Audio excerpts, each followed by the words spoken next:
Hello. We're live.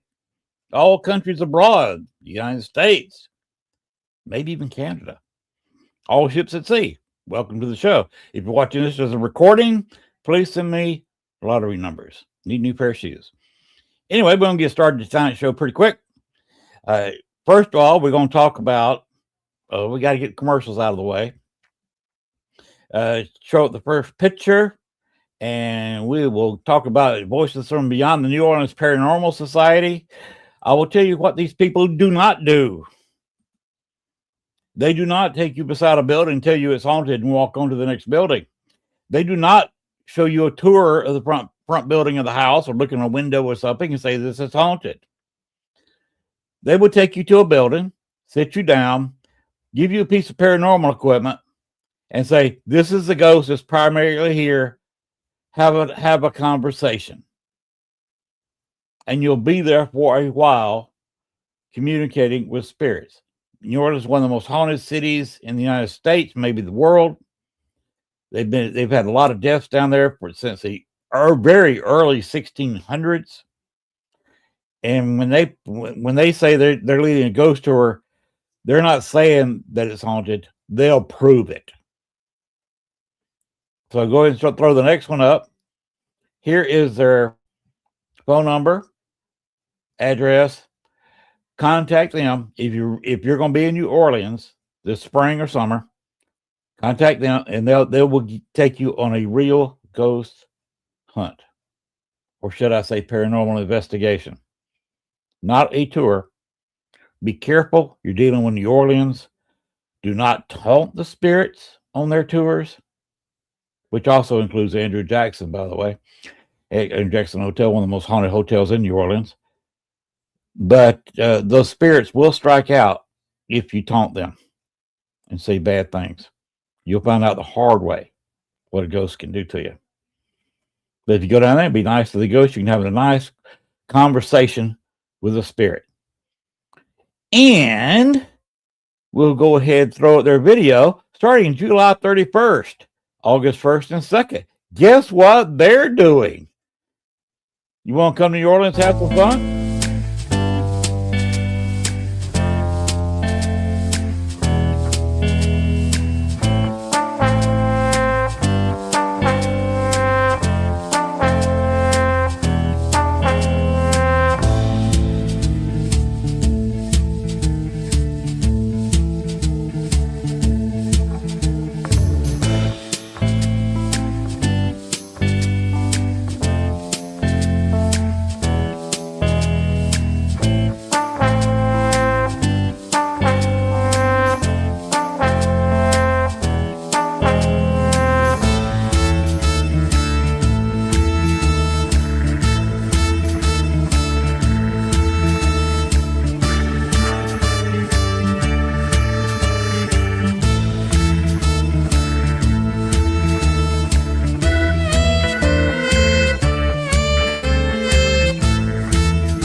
All right, that was a nice jazz number from White Bones. Kudos to them for that music. That is made from Canva, by the way, and that music is available on Canva. So quit hitting me up for copyright. Talk to Canva. They're the ones, they've got it posted on their site, approved for commercial use. And as far as personal little things I like to say, I don't delve in politics. But the current administration is making the same mistake the last administration did. The stock market is not the economy. The stock market can go sky high, and it is quite high. It goes down a little bit, then goes back up. That is the stock market. But the stock market is not the economy. The stock market is people who know, people are educated in the stock market, their best guess for what the economy is going to be in 6 months to 12 months. It's not the state of the economy now. The past two the current administration and the past one looked at the stock market and said, okay, everything's doing good. Our economy is chugging along. No, this is a guess. This is guesswork for what it's going to do in the future, not the way it is now. And is way bad indication of what the middle class is going through. So I just warn everybody, that's not the economy. But you need to look at the stock market, because guess where your Social Security money is invested? In the stock market. And you also got to watch out for something a little troubling. You, as an American taxpayer, now own about 12 businesses, including recent acquisition. Looks like we're going to take over Spirit Airlines. I will warn you, that is the road to socialism. Giving them a loan is one thing, making them pay it back, but buying their stock or giving them a loan and practically buying their airline, that is socialism. And socialism does not work. People have tried it, and you look it up in Google, they will tell you it doesn't work, even unless you're on an isolated island and don't do any outside trade. That's the only place it'll work. You might can have 500 people try to make it work. They might make it work a few months, then it's going to break down entirely.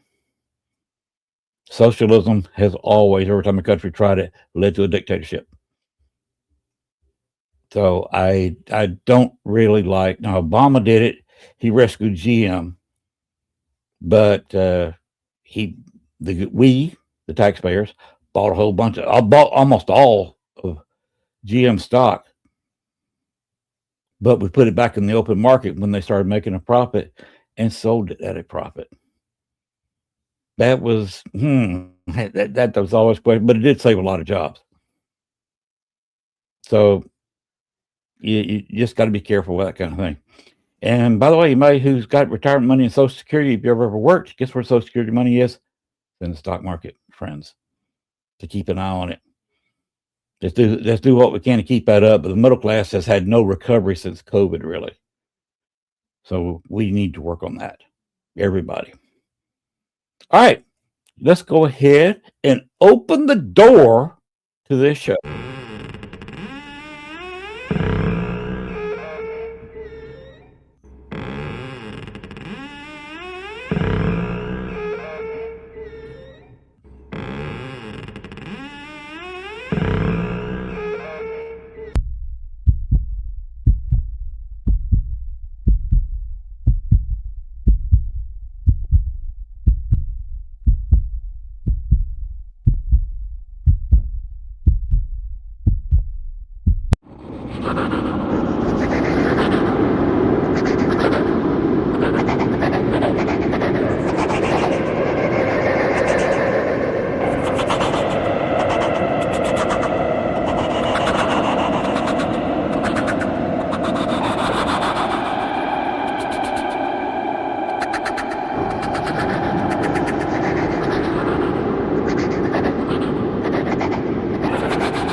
All right, everybody, sit down, be quiet. Let me touch real quick on a question that was asked. You said that Obama died. I was watching a little bit of news earlier tonight. There's no mention of Obama, period. So I would assume that is fake news or false information. So I think they would have said something about a former president passing away on the news tonight. And I've watched a little bit of news from 3 or 4 different sources, haven't seen anything like that. So I'm assuming that Obama is still alive. Thank you for the, I love this intro, Christy. Glad everybody likes it. And I'm also from the post before that, Christy, I'm glad I don't use Mellovision. Don't use that. All right, let's bring out the guest of the show. We're going to talk about cryptids tonight, I believe. He is the new Kentucky State Representative for the NADP North American Dogman Project, based near Land Between the Lakes, Kentucky and Tennessee areas. He's a former field investigator with Hopkins County Paranormal Society in Western Kentucky. He's had the privilege of being able to investigate some fairly famous locations, such as Waverly Hills Sanatorium, Octagon Hall, Bobby Mackey's. Yeah, if you live where he is, you better investigate Bobby Mackey's. The Music World, Terryville Battlefield. Yeah, you got to go there if you live in that area. And a few of the properties associated with the Bell Witch of Tennessee. He's also the former bassist for the rock band Sexstone and the metal band Sideshow Romance. Please welcome to the show, Trenton Battle. Hello, sir. How's everybody doing tonight? I'm here. I'm alive. That's a good thing. That's a great thing. A lot of time to build. I want you to start off. I read your bio. Okay. Now, let's talk about real quick where they can reach you. That was a long link that you sent me.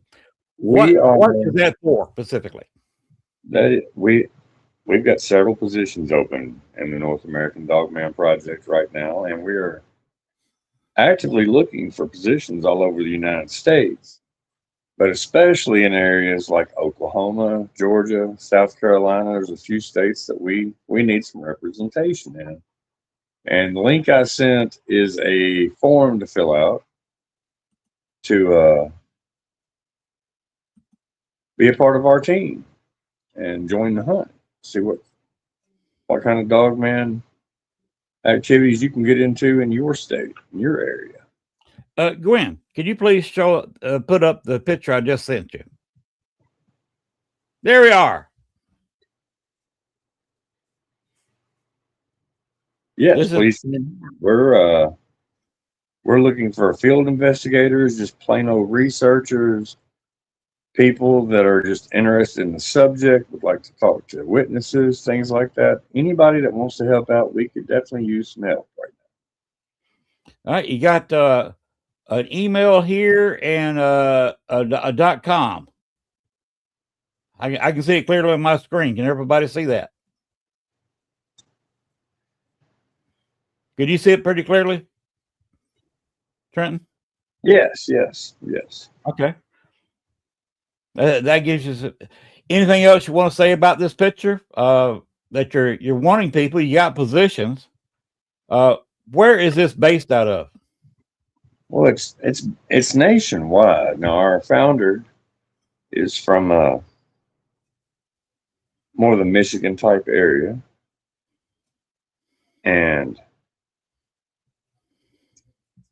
but there's so many stories that come out across the nation. We're talking Michigan stories, a lot of Appalachian stories, whether it be a Kentucky, Tennessee, Georgia, North Carolina, Virginia, West Virginia. That area that's a big hot spot too. Ohio's got a lot of stories. Missouri, and the Ozarks, Arkansas. So Oklahoma, these stories are all coming out, and we need people in place to help us get to the bottom of this. Okay. So you're looking for people to get into researching, maybe digging up some history, and talking to people who may have had a cryptid experience. Exactly. We're looking for all aspects. Okay. I have never experienced a cryptid.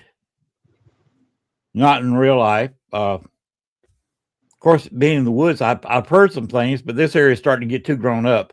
I used to have woods coming up to my practically my back door, but now I got a neighbor back here. I sold the property, and the property back behind him was sold, and now it's a cattle and horse ranch. So all the woods in this area are gone or further down where there's a lot of logging. So right. My chances for cryptids have really gone downhill here at the house. Well, cryptids have been something that's been on my radar since I was a little bitty. I loved stories about the Loch Ness Monster, Bigfoot, werewolves, UFOs and aliens, all kinds of things like that. And growing up, it just fascinated me. And I never really had a cryptid experience. Now I've been like you said earlier, I've been in the paranormal field for quite some time, but I had never had a cryptid experience. But I was camping out in land between the lakes at Twin Lakes Dispersed Campground back in the fall. This was about the last weekend of September, going into the first week of October. And I had been out there at that point, roughly 20 something days, I guess, at that point in time. And these 2 weeks, we started hearing this strange noise at night. And it sounded like an old, decrepit hound dog of some sort, trying to howl and bark all at the same time. But the thing that was weird about it was constant. So if you could hear it coming toward you, you would hear it all the way up to as close as it was going to get. Whoops. Looks like we have a gremlin running loose.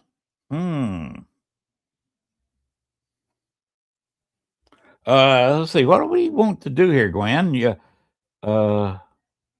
Lich, water serpent for the Thomas rate. That's the theory. Let's give him a minute. Yeah, there he comes. Throw the picture back up. Oh, is he coming back up? Okay. There he is. There we go. We lost you for a second. Yeah, sorry about that. Yeah, continue, please. Where was I at when I got cut off? You said about some woods, and you were talking about you'd never had a cryptid experience or something there. Okay. I had never had a cryptid experience, but back in the fall of 25, the last weekend of October going into, or the last weekend of September going into October, I had a few days where we encountered some just weird noises. And what one of the main ones sounded like was a old decrepit hound dog trying to like howl and bark all at the same time. But the weird thing was it never stopped barking and howling. It would come into earshot and go out of earshot, and it was just a constant the whole time. Now, in between every few minutes or so, you would hear this just unreal guttural growl come out of nowhere. And my dog, I have two dogs that were camping with me. I have a Great Pyrenees and a miniature Australian Shepherd. And they bark at everything. No matter how long it's there, it could be there all night long. They would bark at it until they couldn't see it anymore, or couldn't hear it anymore, or sense it, whatever it may be. But these dogs would bark at this thing. But that first time it growled, and every time after, once it would growl, they would just stop and look at me like, what the heck is that? What's going on? Now, correct me if I'm wrong. You said that the breeds of your two dogs, that's a rather large dog and a kind of smaller dog, isn't it? Yeah. Great Pyrenees. She weighs, I probably weigh 160 soaking wet, and I'm sure she weighs more than I do. And then I've got a miniature Australian Shepherd. Now she's probably about 20, 22 pounds tops. So I was right. Yeah, Very, very big dog and a kind of smaller dog, but very loyal all the same. So if they were looking for you, they were looking for you to give them some instruction, like, or say, what the hell was that? Yeah, what was that? I'm like, I don't even know. Now, the first few times we heard it, this was over, like I said, a 2-week period. We probably heard it 4 or 5 times. Not every single night. It was spread out. But the first few times we heard it, it was like off in the distance, like down toward where we were in the top part of the campground. This was more down toward the lake, like where the bathrooms would be. And not many people at that point in time were staying in that area. But the last day, and I tried to record this thing. Of course, all I had was my cell phone out there, and it never was close enough to get a good, solid recording of what it sounded like. But the last day, it was just right below us, and it was close enough you could hear it crunch the leaves and the sticks and on the forest floor, and then you could hear it splash through the real shallow parts of the lake where it came up to the beach there.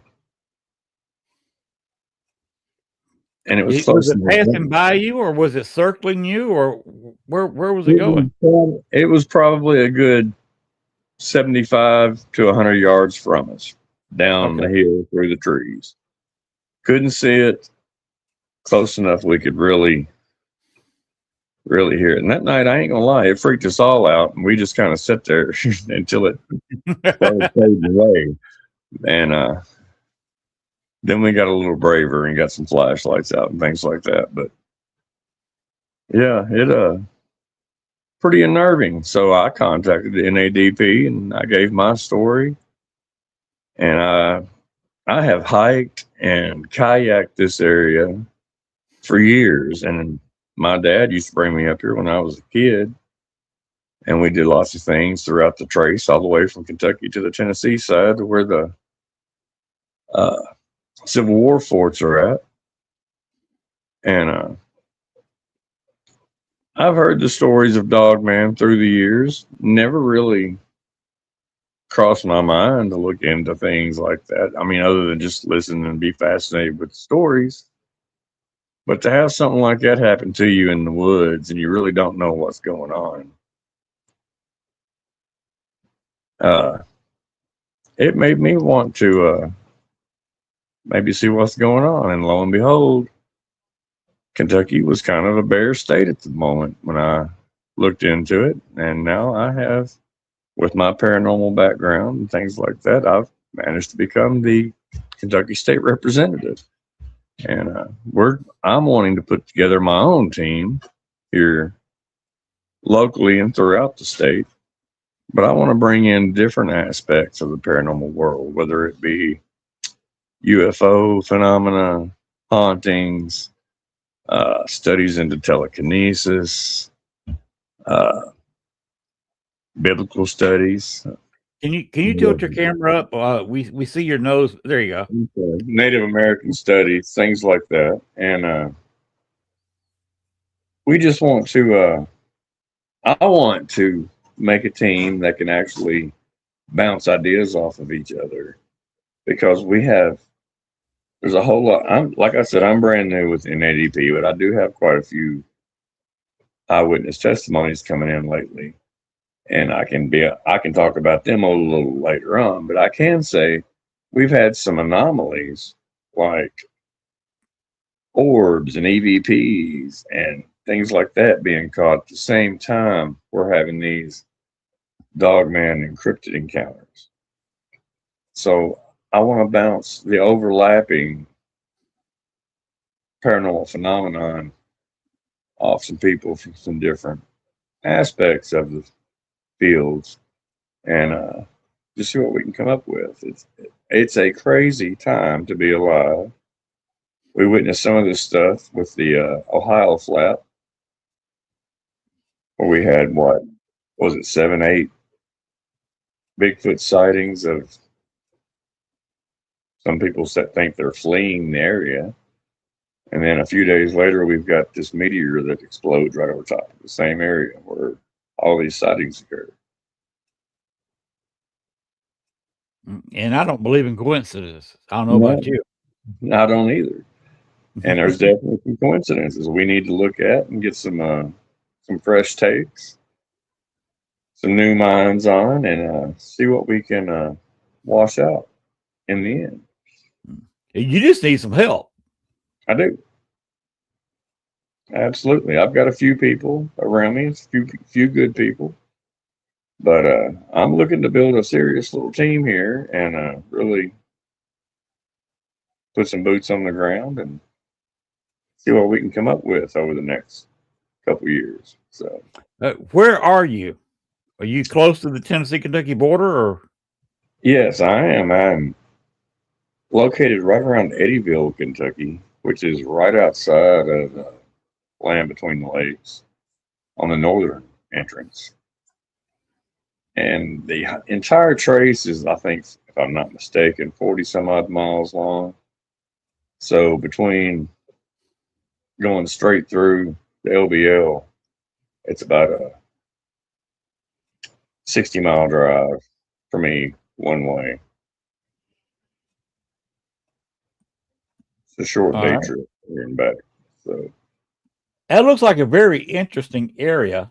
it is. It really is. And we're surrounded by the confluence of the Ohio and Missouri, the Ohio and Mississippi confluence. Okay, There's Gwen, I just threw another picture up there. Can you throw it up while we're talking about this?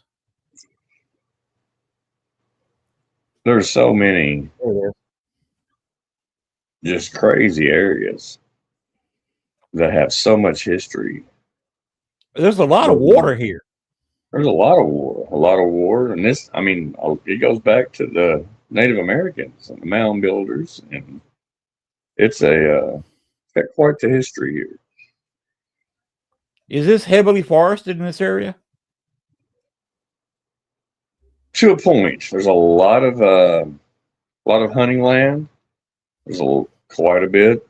Land Between the Lakes isn't anything to sneeze at. It's a pretty good size area between Tennessee and Kentucky.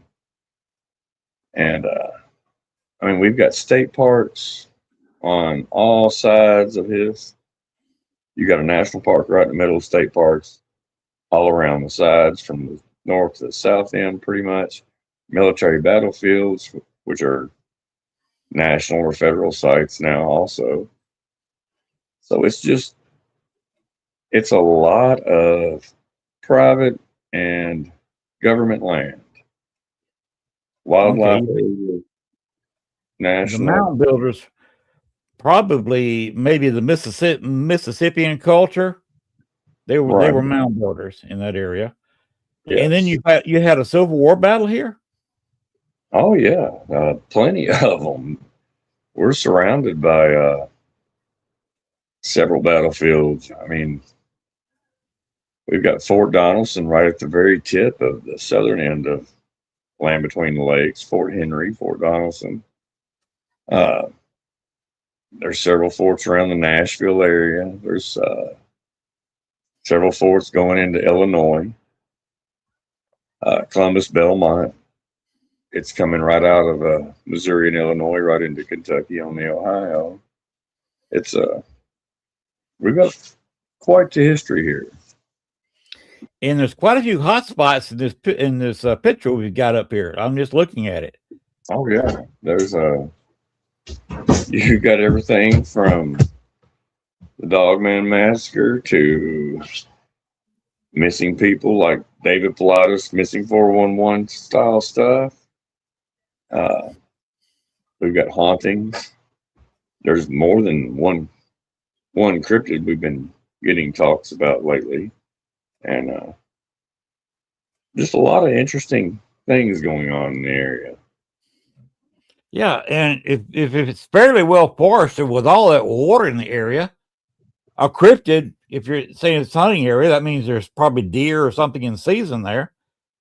A cryptid would have a lot to eat.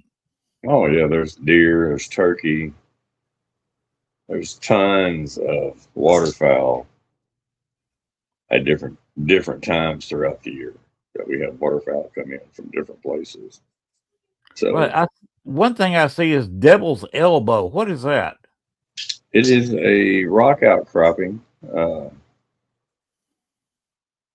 I'm not exact. I honestly can't say that I know where the name originated from or anything like that. But I believe it is more or less kind of towards the center of the area. Right. And there's just been quite a bit of activity around the area. I know a lot of the activity happens more south on the southern end Okay. of the LBL, but So you got a missing person further south. yeah. But to the north of Devil's Elbow, you have is that am I reading this correctly? Old cemeteries? Oh, there's cemeteries strewn all throughout Land Between the Lakes. When they built the dams, it flooded the towns, and for a lot of the times, the old churches and cemeteries were the only things that were left standing.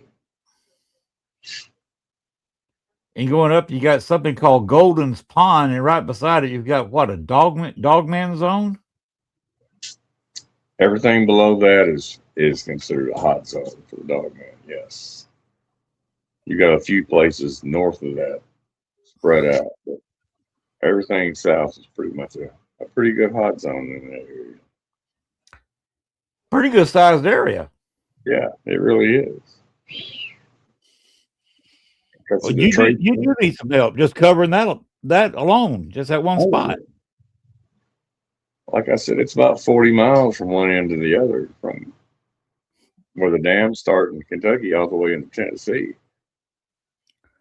Well, I just give you a personal opinion here. If anybody in the Kentucky-Tennessee area is into cryptids, this looks like a great place to team up with you and go investigating. Yeah, that's what I'm hoping for. I've got a few interviews coming up with some eyewitnesses, and they're going to take me around to a few places. I'm going to meet a few new people, and we're going to get things started from there. So, you need a couple of good people, maybe some friends, and next thing you know, you're the popular man on campus because all of a sudden you got a bunch of new friends. Well, yeah, I already know there's a lot of people on campus down here, so I've got a lot of friends to make and meet myself. So. Well, I wish you the best in this endeavor. I appreciate it. I really do. So, keep me informed. Let me know if you when you get 3 or 4 team members, you start looking at this area, because I find this fascinating. This land between the lakes. Yes, it's there's so much history here, and I tell anybody just look into it. I mean, you're liable to find some of your own family history in there. So there's so many towns that were just washed away when all this took place. Christy just said do an overnighter. Is there any place? You got campgrounds there, right? Oh yeah, there's plenty of campgrounds from one end to the other. So there's a lot of groups that do overnighters, and that's one thing I've got planned coming up. So you'll be seeing some things coming from us. All right, that would be cool to spend a night or two in a trailer or a Winnebago or whatever you got, and just investigate that place up and down. Oh yes, absolutely. Like I said, that is a big undertaking, and I wish you all the luck there is.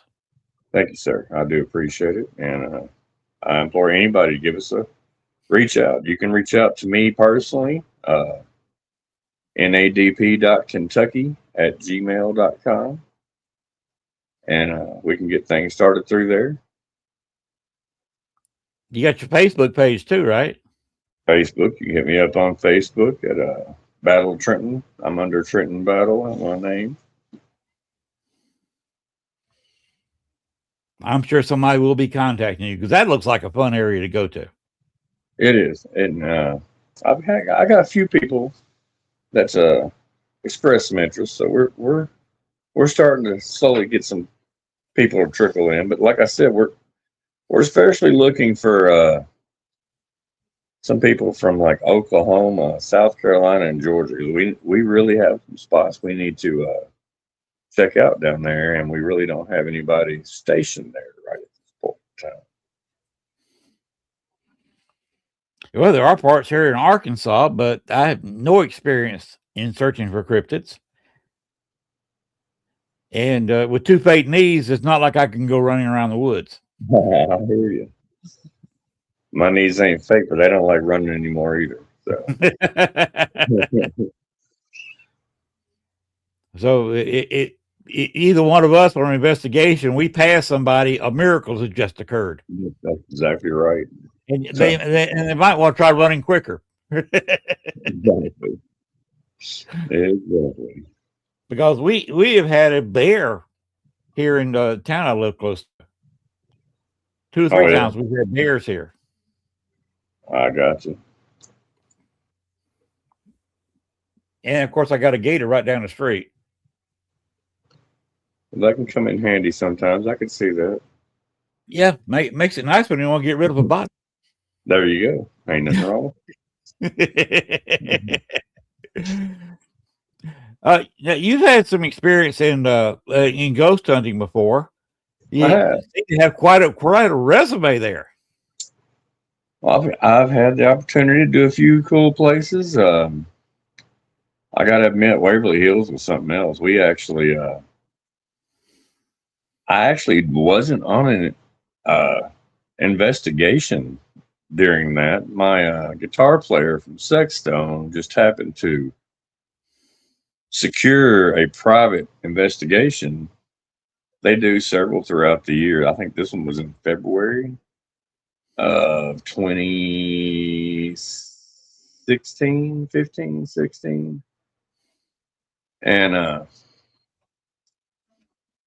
basically we went to Waverly Hills with 13 people total. We got to go in about 8 o'clock in the evening, do a tour. We got to go investigate. Now, when they let us go, of course, on the tour, they take you to all the famous haunting places. Of course. So basically what we did was the two I was hanging out with, we were going to the places that weren't on the famous list. That way, we knew everybody in the group would just take off and try to get the hot stuff or whatnot. We're walking down through the halls, and I don't know how much you know about Waverly Hills, but on one side it's pretty much open air, like the old tuberculosis clinic. Right.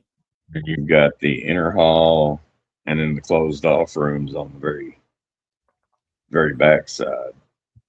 But all of the stairwells are kind of centralized in 3 different spots along the way from one end to the other. And at one point we heard what sounded like 2 or 3 people running up the stairs. So we was like, well, we're going to go see what's going on. And we weren't but just a few feet from the stairwell. And we walked over, we shined the light down, we shined the light up. There's not a soul in sight. Not a single person was running up and down the stairs. Now, right around 10 or 11 o'clock at night, they order pizza for everybody. Bring everybody in, back into the gift shop. Serve you dinner, give you drinks, stuff like that. So we hurry up, finished our dinner, and decided we were going. Have you ever heard of the body chute? The old tunnel front that runs into the old train station where they would load the bodies onto the train, supposedly. Well, after dinner, we decided we was going to hit the body chute because we knew where everybody else was at that point. And it actually wasn't too far of a walk from where we were at in the gift shop starting out. But as we got to the chute, you start downhill, kind of going into the tunnel. And about halfway down, I mean, the further down you go, the more ominous feeling it gets. I mean, if you were halfway, you were in no man's land. We were halfway to the bottom. Ooh. And just all of a sudden, it sounds like a stampede of horses. just comes running over top of our heads. And all we could do is just look at each other like, what in the world? I mean, we know it's on top of us. You really don't need to run, but man. Definitely made your skin crawl, I bet. Oh, God. You got that fight or flight, and flight's the one thing you want to do. And you're like, wait a second. There's nothing around me. I just hear it. It's on top. Mm-hmm. Very, very strange feeling. But yeah, that was one of my all-time craziest moments in the paranormal field. We've gotten plenty of EVPs and things like that. Some pretty outlandish things from time to time. But the one thing that sticks with you most, I guess, is when it calls out your own name. Oh, yes. When they name you, it just puts a whole different perspective on things. Having done this for about 25 years now, I've heard my name mentioned several times. It's still spine chilling. Exactly. Every single time. Now, what did you ever find anything at Bobby Mackey's? Because I've heard mixed things about that. Some people said they didn't find much. I've had people say they got nothing. I've heard people say that's the most haunted place they've ever been to. What was your experience? I'll be honest. It was very cool to tour, to be able to be in the place and to see all the places that you see on TV, of course, from time to time. But as far as evidence goes, we really didn't catch a whole lot. I mean, we got a couple of minor EVPs that really didn't amount to a whole lot. But as far as like spectacular evidence, no, we really didn't get any of that from Bobby Mackey's. And we were there all night long for one solid night. Well, if you got a whole lot of evidence every location you go to, I've said this to other people and say it all the time. If I got evidence every time I turned on a piece of equipment, or every time I went in a room with a meter, I would start to question my own techniques. Oh yeah, absolutely. Because you're going to have some null readings sometimes. That's the goal, to debunk it. Let's prove it ain't there. That's the thing. If you can do that, so be it. But if you can't, then we need to have some conversations about that. So. Yes, we can talk about that. Like show it to somebody. Okay, can you debunk this? Exactly. And you say, what, you put below a picture. What is this? And explain the situation. Or a video. I think people have made up a hype Bobby's and ran with it. I don't know. I was never at Bobby Mackey's, but I've just heard conflicting stories back and forth. You're right. I'm not going to say it's not haunted. I'm not going to say it is. I've never been there, so I can't say either way. It's I've had some outstanding discoveries in some pretty fancy places, and I've had some things that I cherish way more than what I've ever got there. Had some little simple private investigations. I mean, some things I can't explain. Little orbs and that appear out of nowhere and got their own light and take off and disappear. And there's just some things you can't explain. Yeah, I've seen. I call them light anomalies when they're on video, where it looks like a white, usually white, tadpole swimming in the air. Yeah, I know what you're talking about. And those I have never been able to explain. You can't say it's a light reflecting in the camera some way or another, because that wouldn't move. And exactly. I was with a young girl. She was using my camera because we were investigating a bar, and she wanted to shoot some video in the ladies' restaurant. Okay. And of course, I wasn't going to go in there. Right. So I gave her my camera, and she was shooting into the women's, with the door open to the stall. And from her right, a light anomaly kind of twisting in the way. It wasn't so white. It was kind of see-through, but you could see the outline and something in there.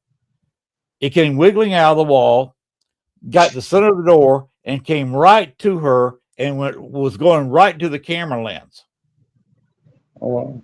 Yeah. And then he got close to the camera, poof, gone. Yeah, there's some things you just can't explain sometimes, and yeah, that's just the way it goes down. That was a crazy place. Couple of times we investigated there several times, and you could sit there. It was a lot of workers in Chicago that would go to this bar, and they got their big paychecks. You go, even working man in Chicago makes a pretty good salary, especially for a public venue like these guys do. We're talking about $30 an hour. A lot of them on Friday night and Saturday night would go in there with some cocaine and shoot lines off the counter in the restrooms. Gotcha. I don't know what those people saw in those bathrooms. But my wife said she would not use the bathroom there because you could smell the cocaine on the counter. Wow, that's a lot of cocaine.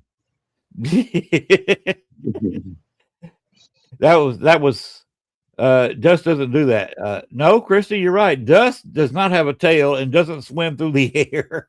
No, it does not.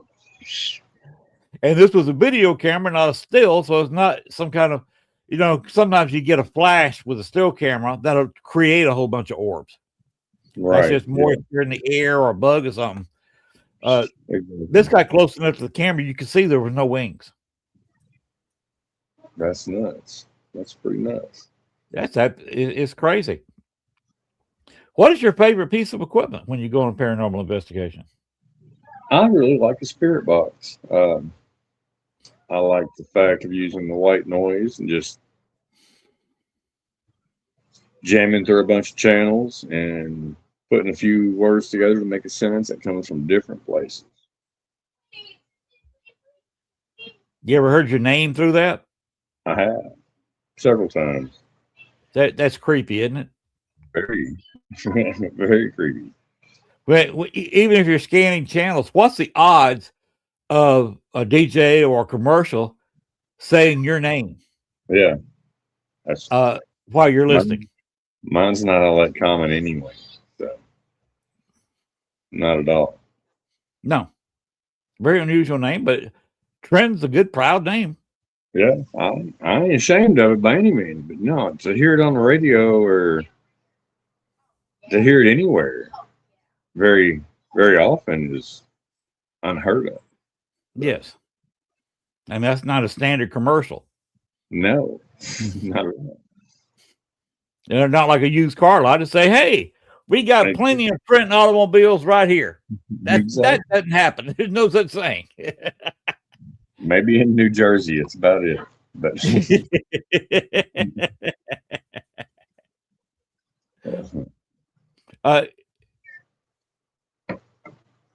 well, let's see. So, Crypt, have you ever had a UFO experience?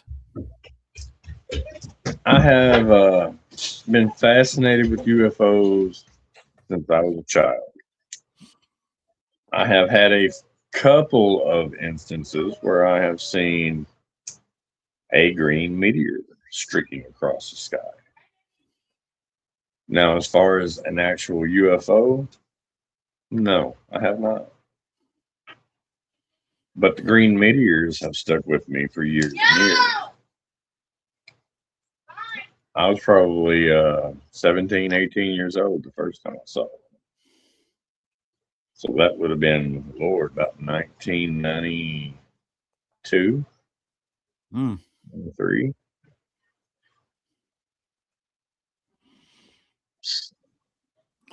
Yeah, that's something else. That's why I'm just a paranormal investigator, basically a ghost hunter, because I've never had a cryptid experience, Never had a UFO experience, but I love hearing people talk about it. Yeah, I mean, that's one thing that I'm looking for right now, especially this area.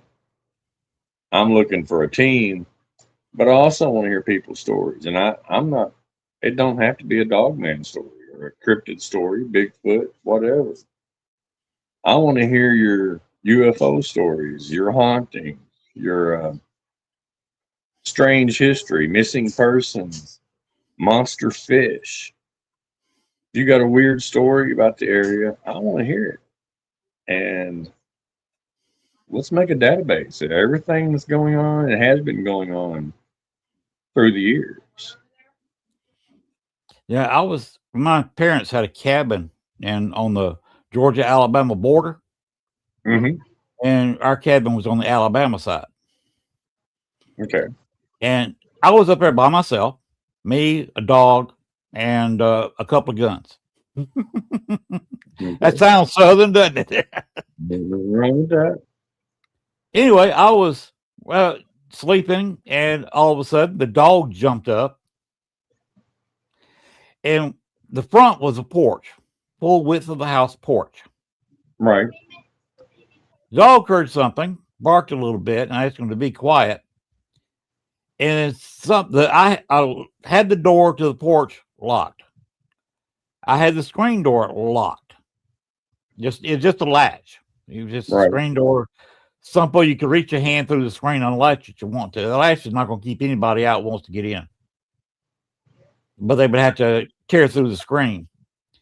Anyway, I heard something grab the handle and shake it like they were trying to get in. Then I heard footsteps on the porch. The dog by this time was going nuts and started rattling the doorknob. There was the front door of the cabin from the porch. Right. And I just started at the top of my voice, said, "Look, there's a dog in here, and I have 2 loaded guns. You come through that door, you're going to get shot." And the rattle of the doorknob stopped. I heard a couple of footsteps, heard the screen door rattle, and of course I was up the rest of the night. But I wasn't going to go outside in the dark and confront something. Yeah, I don't blame you. I waited until daylight, carried both guns with me, walked out on the porch. There was no marks. I looked at the screen door.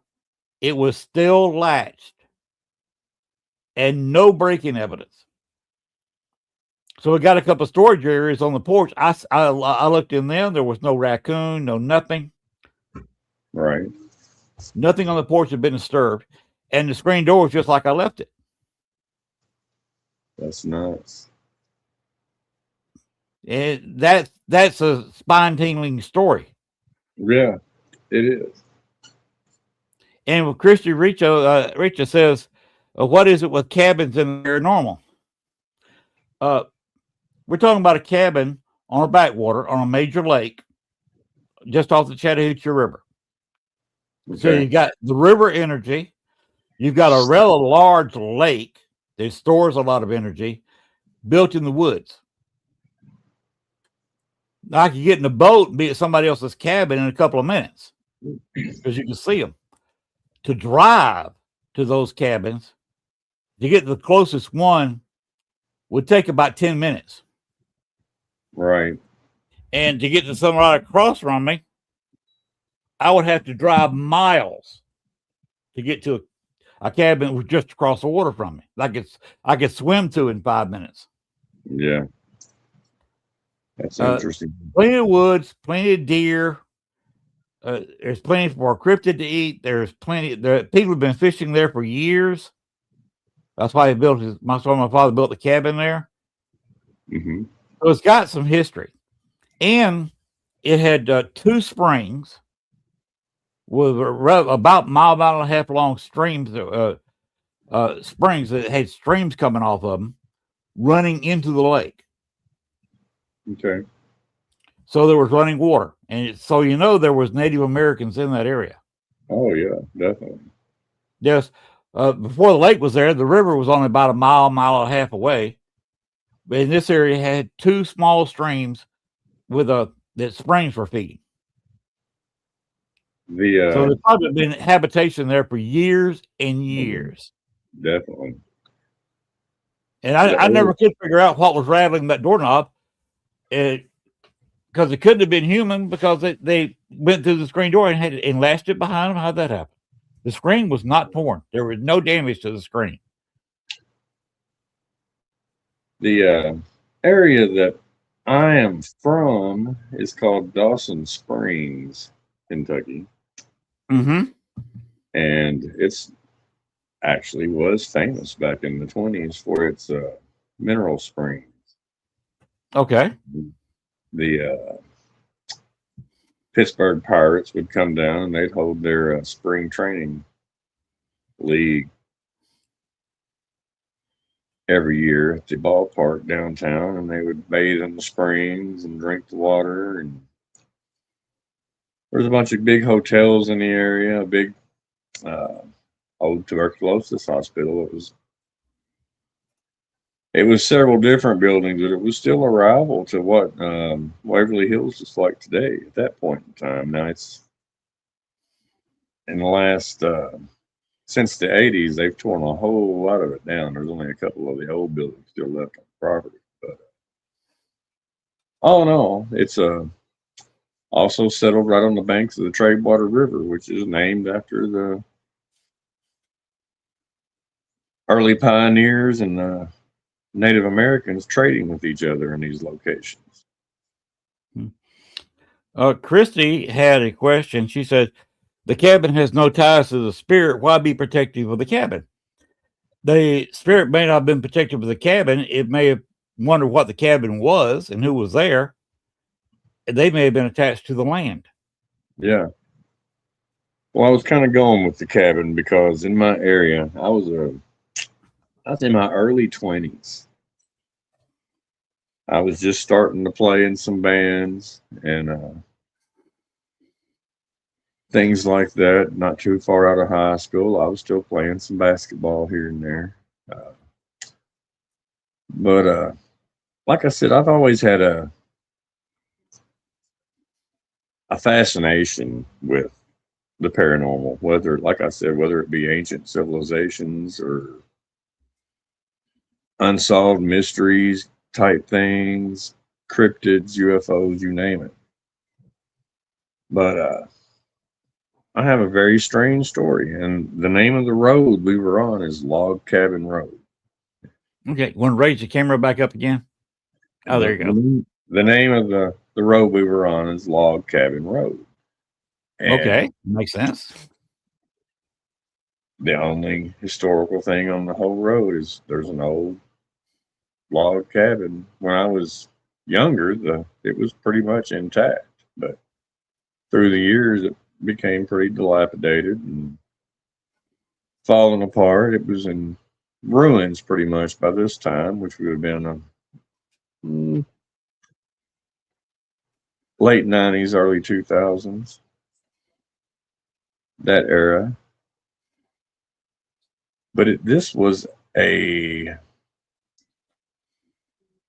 Easter, about 3:00 in the morning on an Easter Sunday, going straight into Easter the next morning. We're on these back roads, just hanging out, listening to music. And we're going down this road, Log Cabin Road, and we're almost to the cabin where it sits right off the side of the road. And we see this person, or that's what we considered it to be, walking across the road, but it had like a weird limp to it. Like it wasn't right. It was hurting, almost hunched over, kind of. So I slowed down. I turned my brights on, and I could see this person was wearing a suit, like dressed up to go to Easter Sunday service. And the closer we get, I slow down. I'm thinking I'm going to stop and talk to this person, see if they need help and whatnot. Well, as we get right next to them, their skin is completely pale, almost grayish looking, and their eyes are solid white, no pupils, Ooh. just solid white. Their suit is tattered. You can tell now it's kind of torn around the collar. The tie's messed up. It's not tied correctly. And I ain't gonna lie. We looked again, confirmed there was no eyeballs, and we hit the gas and took off. Never looked back. Did he react to you at all? It stepped back as we were. I mean, this thing was within inches of my car. I had to actually pull over to get around it. I had to pull over kind of off the road a little bit to get around it. There's a couple of very old churches right down the road adjacent to where that road comes out onto the next main road. But 3 o'clock in the morning, it's a strange time for anybody to be walking around in a suit. Oh, yeah. Much less going to church at 3 o'clock.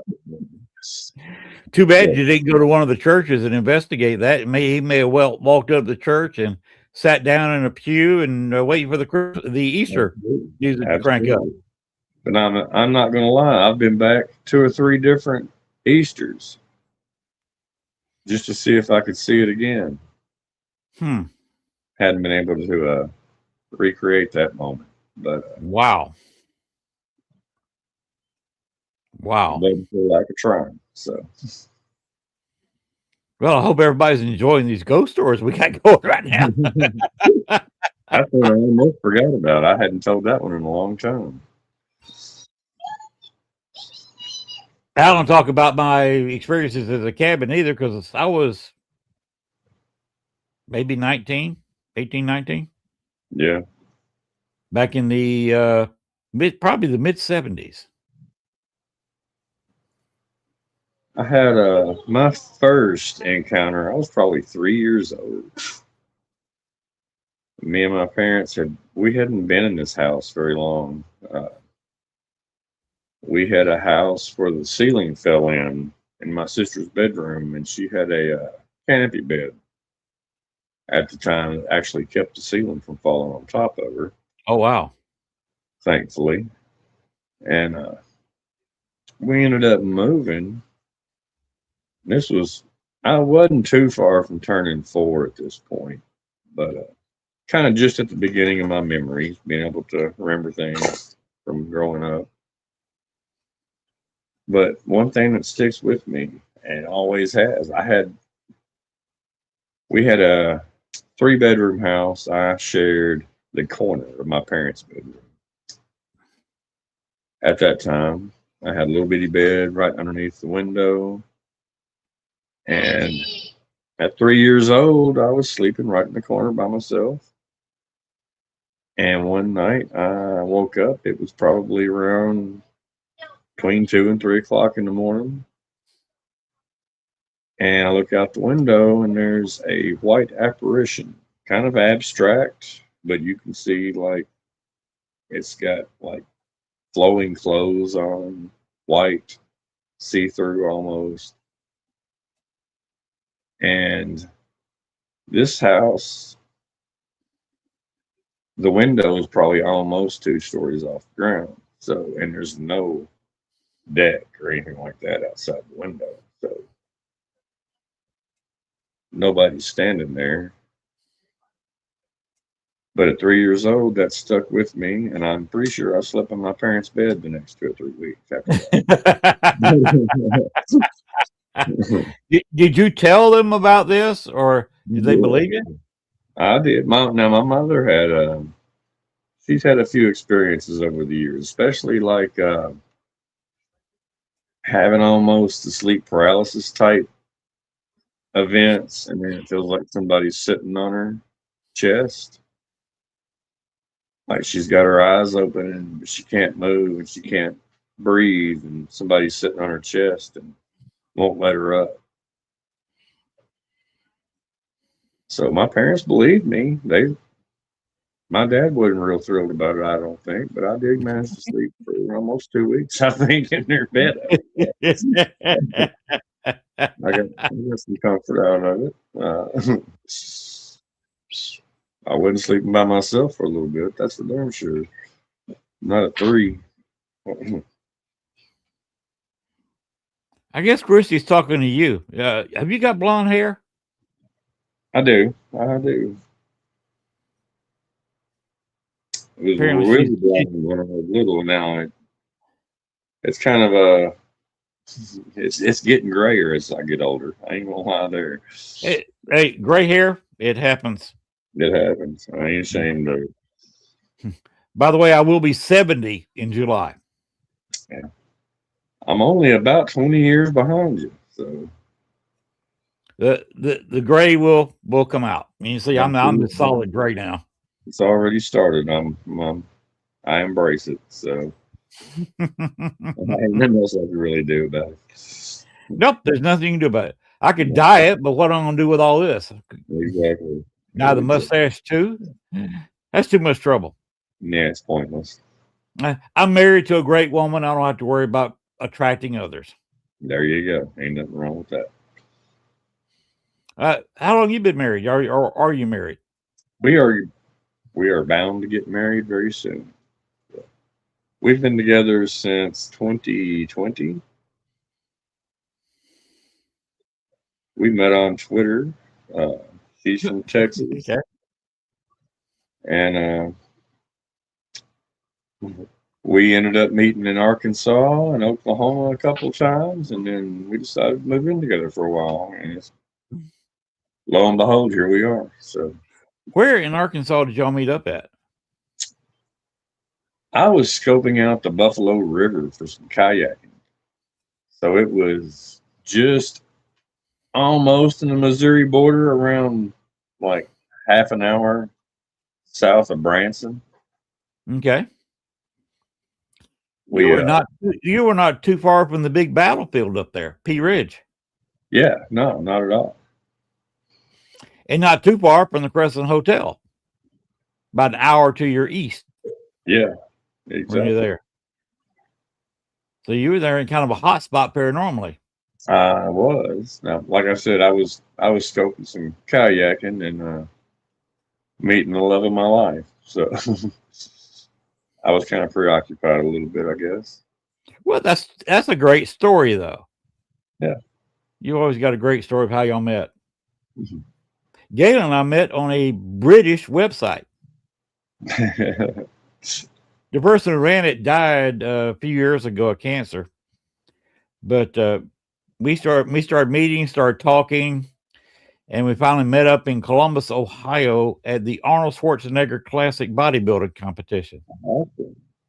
I mean, you can't beat that. No.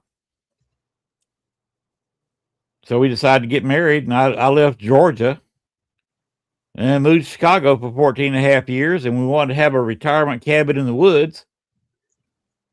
And so here we are living outside of a town with 2,200 people in it. Awesome. We are in rural Western Kentucky, and we love the fact that we don't have a whole lot of neighbors. So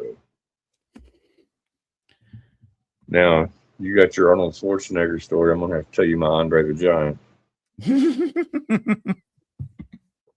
You tell me yours, I'll tell you mine. All right. I was about to turn 5. It was 1979, New Year's Eve, going into 1980. My parents sold Amway. I'm not sure if you know what Amway is. Yes, I do. They had a lot of cleaning products. Yeah. They had clothing. They had all kinds of stuff. Just anything. Amway's got about everything. At least they used to. I don't know about now. But they started out with soap and then just expanded into everything. Soaps, shampoos, lotions, you name it. They had medicines. They had everything. But my parents got into selling Amway. and when I was a little kid. And we had an Amway convention in French Lick Springs, Indiana. Now, that's another big historical ghosty spot. Of course, I didn't know that at 4 years old, almost being 5. But I remember walking through the hall, and they've got the ice sculpture of 1980 sculpted out. Thought that was pretty cool. And then we get to the end of the hall where the elevator's at, and there's this humongous dude. Just humongous. And he looks down at me, and he picks me up and holds me in his arms. And it's Andre the Giant. He is selling Amway before he became a famous wrestler. He's still in the minor league wrestling circuit, I guess you could say, at that point in time. But he's selling Amway to make some extra money, and he picks this little kid up that just happened to be me. He was a friendly guy, and he was great with kids. Yeah, he was. Jeff Taflin, Taflan. I'm not wearing my reading glasses. Has anyone heard of the Bel Air House in Ohio? I have not. Have you? That seems like it rings a bell, but I am not real familiar with it. I'm not gonna lie. I have never heard of it. If I had, I forgot about it because if I remembered, I would say, maybe somebody I knew somewhere along the line had been there and mentioned it to me. That's about all I can say. I don't remember. Now, I was at a local wrestling event in my hometown, Columbus, Georgia. And I was, they had different locker rooms, good guys, bad guys, split apart. Oh, yeah. And I had gotten tired of sitting and was walking around, and a match started. So I stopped and just got out of people's way and was watching the match. And I was right outside the good guys' locker room. And I was standing there, of course, completely absorbed with what was going on in the ring. Right. And all of a sudden, I felt a weight on my right shoulder. So I said, okay, somebody has got their hand on my shoulder. So I looked down like that at my shoulder, and here is this paw of a hand. Yeah. Fingers like this. Exactly. Your fingertips were almost down to the armpit at the front, and the palm was almost in the armpit down in the back. Great big, huge hand. So I turned around a little bit further and to see the person. They took their hand off, and I was looking straight to the belly. So I followed up, and there's Andre sitting there about to burst into laughter. He was smiling so big. That's awesome. And I actually got to speak to him a little bit. Nice. That's all I say. He was just a nice guy, and he saw me sitting in front of him, standing in front of him. Well, where he went, he opened the door, and there I was off to his left a little bit, and he just come up there and just put his hand on my shoulder, just in a friendly kind of manner. That's awesome. He was a pretty good guy. I also met somebody and used to be in your profession, Aerosmith. Oh, I don't remember much. I don't remember much about it for obvious reasons. I'm not going to say alcohol and drugs were involved, but they were. And we got backstage, and we probably burned through about at the time, late 70s, about $500 worth of hashish. Wow. That would be a couple $1,000 in today's money. Oh yeah, easy. And we got backstage with it, and just got blistered with Aerosmith. That's awesome. Story, dude. That's a cool story. Lord knows I've hung out with a bunch of bands, so I've got some stories under my belt there. Yeah. I was a DJ at a nightclub for several years. I worked with a band in the early 90s. You ever heard of Cowboys in Dothan, Alabama? It sounds familiar. I ain't gonna lie. It does sound One of the familiar. largest nightclubs in the country. Yeah. Okay. Huge place. I mean, it had 5 or 6 bars on a busy night. Right. And it had a big band stage. Had it fixed up right. You had the door that you need to run your equipment in and out of. They could back the truck right over that door, open the door, and you were looking at the stage. So you could wheel your equipment right out of the truck, and you were at the back of the stage, wheel up a few feet, and set your equipment up. That's pretty handy. That don't ever happen. They had this place set up right, and I was talking to somebody on the show a couple months ago, and they had actually been there because I didn't know it was still open or not. I heard a rumor they shut down, and they said, "Yeah, Cowboys is still open, still just like it always has been." I said, "Okay." I know That was a popular place. We played at a place in Nashville called the Mercy Lounge. We done a big Halloween event there one year, and loading in was a nightmare. You had to load in, go up the elevator, and then go through the dressing rooms and out through the crowd, and then get on the stage. And it was a mess. But loading out, they had that set up right. All we had to do was go out and take the emergency escape. That's how we loaded out. Right into the car, boom, he's out, he's done. The only problem with Cowboys, it was an older building, and of course, he had pipes running around where they used to connect lights. Been operating for a couple of decades. Right. So they weren't used anymore because lights change in a decade or so.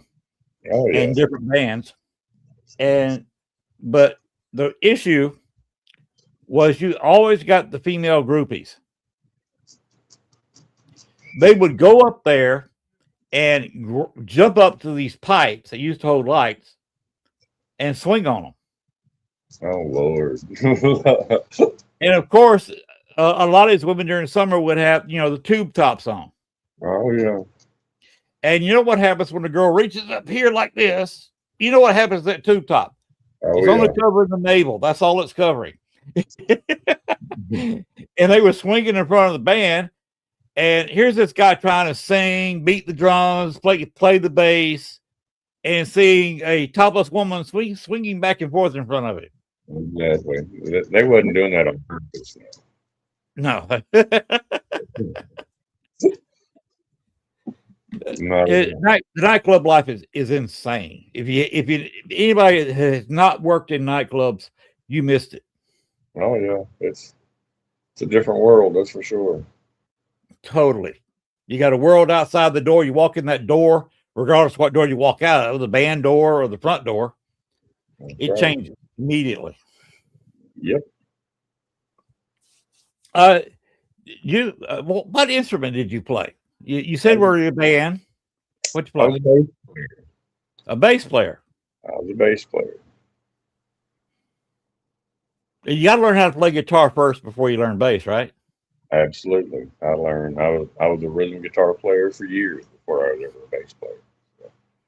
Oh, Christy said I was one of those women watching. I think this man sing.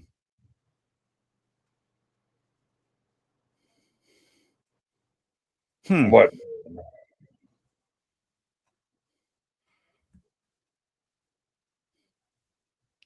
Christy, where did you see Trenton? You wasn't watching me sing, 'cause I don't sing. Well, you got a nice deep voice. You could probably sing bass. Well, I could get away with it, but that's not something that's not my forte. So. Oh, well, you got to learn how to play guitar before bass. That's what somebody told me years ago. Oh, yeah. I learned to play guitar years before I learned to play bass. So I was probably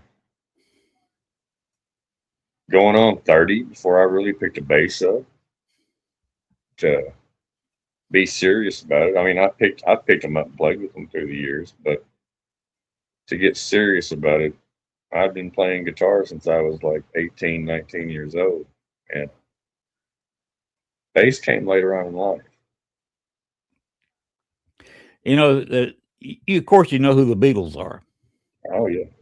You know Paul McCartney. Oh yeah. When they started coming up, a little story about them.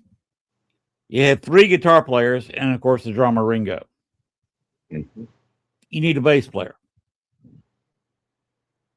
So they had a big discussion about who would play bass, and Paul finally said, "I'll do it. Forget it. Just shut up. I'll do it." And of course, he had, being lefty, he had, turn it upside down. Right. And learn how to play a right-handed bass upside down with a left, as being a left-hander. But that's my Beatles story. Ain't nothing wrong with that. Now, I had a buddy that played a left-handed bass, and sometimes he'd let me play bass on a song or two during one of their sets, and I'd flip it upside down. Usually, it was something pretty simple, like some lit, some just something easy, 2 or 3 chords, some Ramones, something like that. You never know. I mean, just something that I didn't have to think about.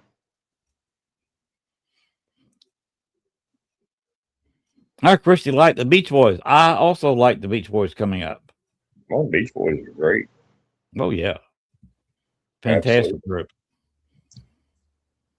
I'm a metalhead at heart, but man, I love all music. There's no doubt about that. So, Oh, you've heard of Steppenwolf, hadn't you? oh yeah, absolutely. Back in 1991, I'll tell you the year, they were playing in Columbus, Georgia. I was working third shift. So I see this, it was time for the clubs to let out. So they had an old truck. Here comes this old truck. It says Steppenwolf.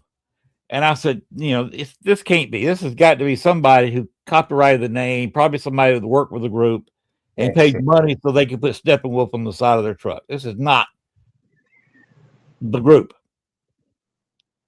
Turns out it was not the group. Of course, the original group had split off, but the lead singer still had the name, still had all the rights to the songs. He had hired some younger guys to play with him. Oh heck, okay. And they learned how the original guys did it, I guess, and they sounded like the original Steppenwolf. So I got to meet. I talked with them about 45 minutes. Nice. That was an experience talking to somebody that I listened to their music to in the late 60s. Yeah. And about 5 or 6 years after that, he completely retired. Wow.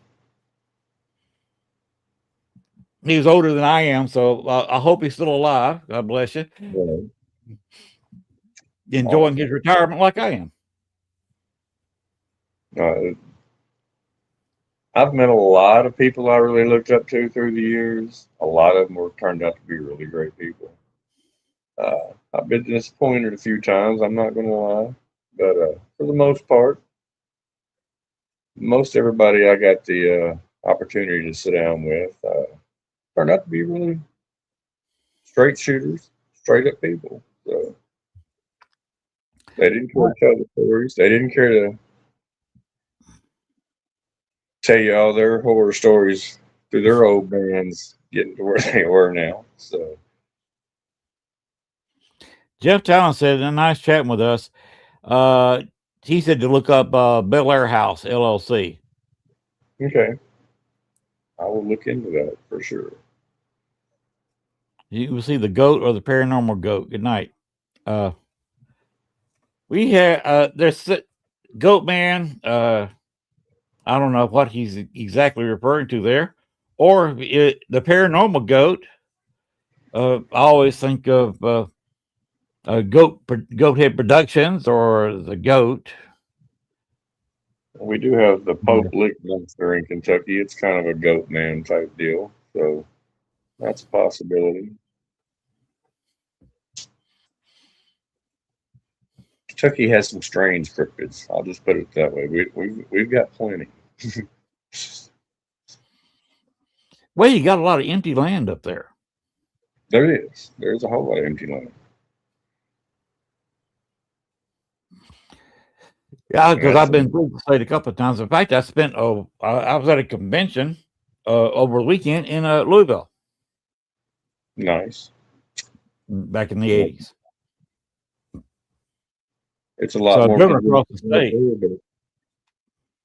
But not far from Louisville and Lexington, you got Red River Gorge, Daniel Boone's National Forest.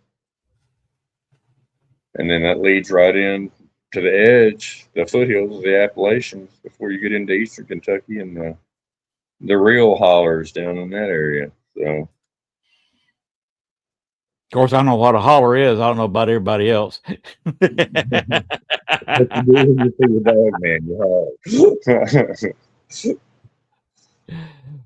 But would you believe we were almost hitting 90 minutes? All right. Well, that's awesome.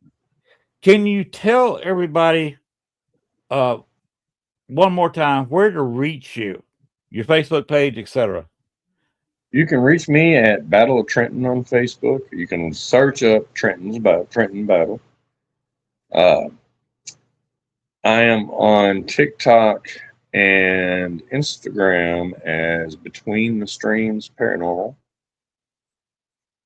You can also send me an email directly at nadp.kentucky@gmail.com. And we can get you started if you're looking to give us a few stories, or if you want to even pursue maybe joining the hunt for the dog man with us. You are more than welcome to apply for that. Just shoot me an email and let's get started. All right. Let me see if this works.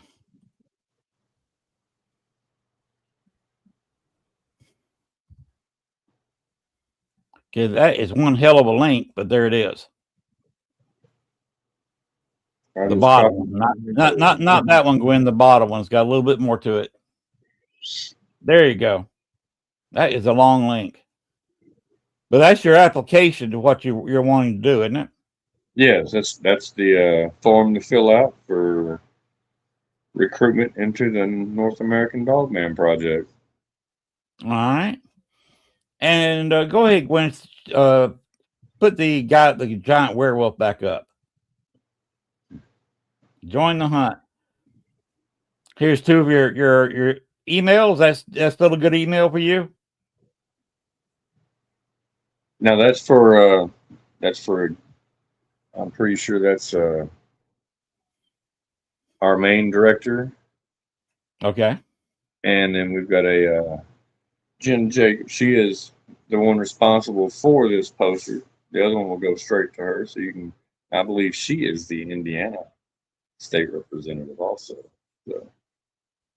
Okay. So y'all are looking for new people all over. Yeah, we're looking for people everywhere. All right. So you need to contact the main people there, or contact you if you're if anybody's in Kentucky wanting to join up with you and have a good time. Exactly. Come on board. Because if you're not having a good time on any kind of investigation, you're doing it wrong. You are doing it wrong. I ain't gonna lie, and I ain't gonna lie. It always ain't a good time either. But sometimes you just do it wrong. But well, I have been on investigations where you're cold and miserable. Yeah, it happens. I ain't gonna lie, it happens. I've had my questionable nights. I ain't gonna lie. I wouldn't trade them for the world, though.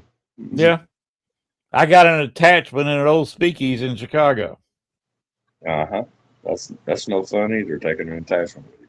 No, it's not. That was in my early days of the paranormal.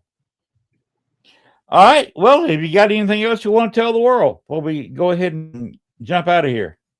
Just give us a shout if you're interested. If you've got some stories, we want to hear them. It doesn't matter what state you're in. You can send a email to any of those email addresses, and nothing else will point you in the right direction.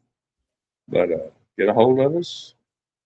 Look for some more news coming out. I've got some eyewitness testimony I'm about to check out this weekend, and won't be long. I'll have some more things I can talk about. All right. It sounds like your group needs to, on nationwide, get your own podcast. We're working on that as well. Just a suggestion, because there's no better way to recruit than having a podcast that's on Facebook, YouTube, and wherever else. Indeed. I mean, okay, for the state of Florida, we need 5 people to get together and form a team to go on some hunts. Send us an email. We'll give you the information. There's no better way to do it than a podcast. Exactly. Because you can get on there on YouTube and Facebook. A business can't buy that kind of advertising. No, it cannot. Instead of a 15-second ad on YouTube, you've got an hour and a half long show where you can talk about stuff. Exactly. And using something like StreamYard, you can have up to 10 people. Hell, you have your meetings on here. Yep. So it's an amazing platform. It is. It really is. All right. We can go ahead and take a photo down. And Trenton, it's been a pleasure. Len, thank you so much for having me. I've enjoyed it. And keep me informed. I sure will. We'll we got a lot of new things coming up. I'll be in touch. So all right. You've met Gwen tonight. She's the producer. So absolutely. if you want to come on, we have over 20 shows. If you wanted to appear on another one and discuss stuff, okay, maybe have a little bit different following than I do, Gwen be the person to talk to. She'll set you up with somebody, and we'll put you again just on the All Access Network TV network, just not me. There you go. Thank you very much. I appreciate that. Hey, it's been a pleasure. If you want to, Gwen and I usually hang around for about 5 or 10 minutes after the show and chat. If you want to join in, just stay in the room and we'll do our ending and we can chat a little bit off air. Okay, sounds good. If you don't want to, that's fine. All right. But just don't hit the red button at the bottom where you leave the room. Just hang around and we'll pop back up. We can talk about anything we want, off air. All right, sounds good, brother. Hey, Gwen. Knock, knock. Whoops. Wave, hi. There you are. Ian, you ready for your exit thing? I did post it, didn't I? Yeah, here we go. Yeah, the purple. Good night, everybody.